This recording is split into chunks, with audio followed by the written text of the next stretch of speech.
Hello guys, mao siya ang gipalit nako sa gihatag nga kanang tabang ni sa akong ig-agaw nga si Lisa Palaka Sunga. So mao ni iyahang mo ni akong gipalit kay mao man daw ni need sa ko ang pasyente nga kato ganing ako ganing alaga sa una nga si Cristilyn or Tingin. So karon na may naghatag sa tuwa og tabang para sa iyaha. So namalit dayon ta og dako nga gatas. Pero dili na ko rin siya kausahon og hatag kay ang wala gina siya kontrol. So kung unsay imong ihatag sa iya hurot-hurot yun na. So akong ginabuhat ani ginakontrol nako kaya ani taga-anak ko siya ingon ani everyday isa ka ingon ani kay magtimpla man na siya ingon ani nga gatas pud kabuntag. So kini siya kanang pangabag-abag lang pang snacks kay dili naman na siya pwede mag soft drinks. Pero napo pwede palit sa iya ha og kanang that's meal niya. Ako lang po ning kuan isa-isahon na po nako ni og hatag didto. So kada adlaw ako po ihatag-hatag.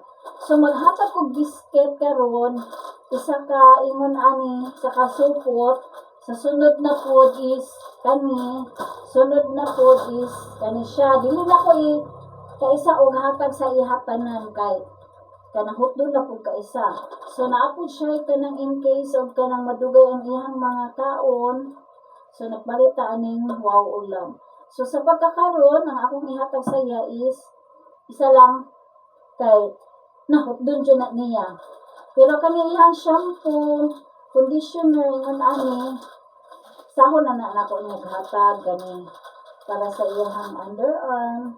So, ako ning isa og hatag, sabon, nga panglaba, kanang ang iyang kaning napkin, ini siya. So, napupuy Clorox ihatag. So, siguro, ihatag na ko ng isa ka ingon na isa ka pack. Siguro karon obserbahan ako o mahurot ba jud dayon. So, kining gatas kanilang sa kong ihatag 4. So, tanaw na ko kung maabot lagi sa pila ka adlaw kay naamon po siya kani. Pero kani ako ni siyang tungaon na ginako ni dili na ko na pwede ihatag tanan kay iyara ko ng lanlanon. So, salamat di ay sa makausap pa. Wala na di ay ko naghatag sa iya o di na ako tigluto sa iyang pamahaw o panihapon. Like almost 7 months mo gyud akong gihimo. Pero napadayon ko og hatag og katong mga kanang ani grocery mayon ani naghatag ko sa akong personal. And then last time naghatag ko ang isa nako kapag gumangkon si Melchor, naghatag siya 300 o 300 ba to. So ako po itong gipalit sa iya o biscuits.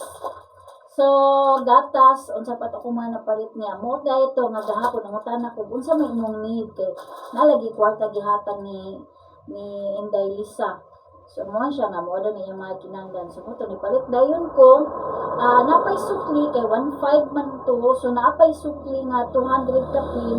Ako lang po ning ikip kay usahay kanang mamalit og pan kanang mapulaan na siya mga ani so palitan to pan or unsa pa nga mga need niya. So more to sa pagkakaon guys. Og thank you di ay sa nagsalo sa akong gimbuhaton nga pagpakaon sa kang titing pamahaw si Gina o si Junjun sa panihapon sa pamahaw si ang pamahaw di ang naghahatag sa iya karon katong since gani na disgrasya ko ani atong last month. So ang nagsalo sa akong trabaho ang pamahaw si Juju o si Badet Palaka. Then sa pagkagabi panihapon si Gina o si Junjun. So naagya ko'y purpose ang Ginoo guys kay nga bisan to na disgrasya ko og ang ako ang mga buluhaton nga murag na bawas-bawasan kay naanay kanang blessing lang gihapon kay naanay nagsalo pud sa ato ang gibuhaton. So ang akong gipadayon na lang is kining iyang mga snacks para mga personal niya pero ginapalitan gihapon siya sa iyang magulang. So pero aside na nagahatag jud ko og kani nga mga hatag salamat kaayo kay kanang dako kay ni og tabang jud kang titing. So dahil Lisa sa akong buutan nga igagaw, thank you so much ni aning tanan.